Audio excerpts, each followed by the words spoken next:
Inertia Automatic Data Switching, NAIADS. Airspeed information is essential for flight crew to control the aircraft lift and energy. Airspeed is measured using sensors located along the fuselage.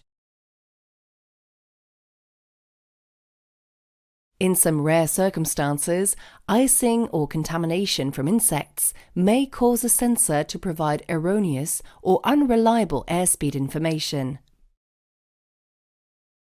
Flight crew need to identify which sensor is erroneous and manually select the sensor that is providing correct information.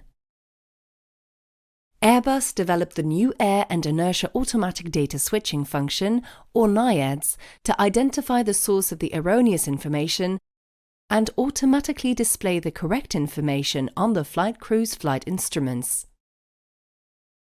If the information from all sensors is erroneous, NAIADS takes additional information from the engines and other sensors to compute a backup airspeed, and it automatically displays it to the flight crew.